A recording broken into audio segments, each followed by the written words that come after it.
एक गांव था, जिस गांव में एक हवेली था। हवेली के पास कोई नहीं जाता था। गांव वाले का कहना था कि जो भी उस हवेली के पास जाता वो वापस कभी नहीं आता था। उस गांव में एक लड़का आदित्य नाम का रहता। वो शहर में पढ़ता था।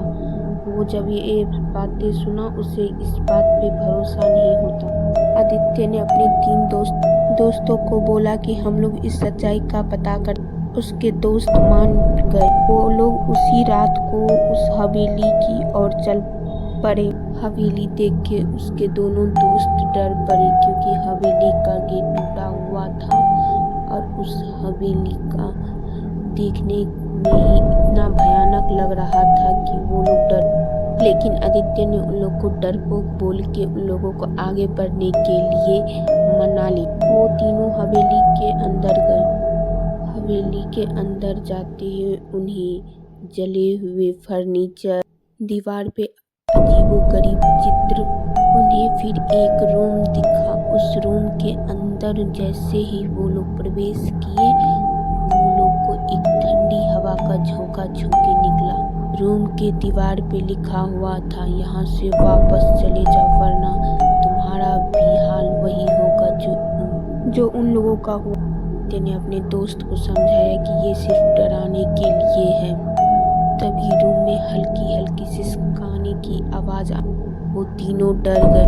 कोने में एक औरत के बाल बिखरे हुए, उसकी आंखें लाल लाल और वो आदित्य ने अपनी डरी हुई आवाज में पूछा, तुम कौन हो?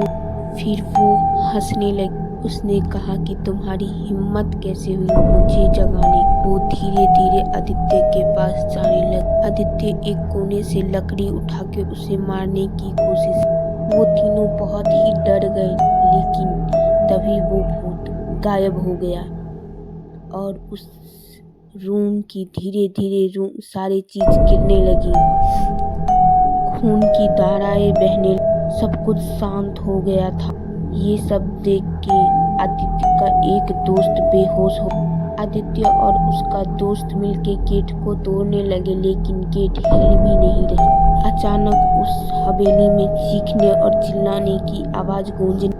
अब वो तीनों बहुत ही डर चुके थे, लेकिन उन्होंने कैसे भी गेट तोड़ा और वहां से अपने दोस्त को लेके भागने लगा। उन्होंने पीछे मुड़कर तक नहीं देखा, वो लोग जब तक गांव में नहीं पहुंच गए। में पहुंचने के बाद उसके एक दोस्त को होश आया, लेकिन वो पागल हो चुका था।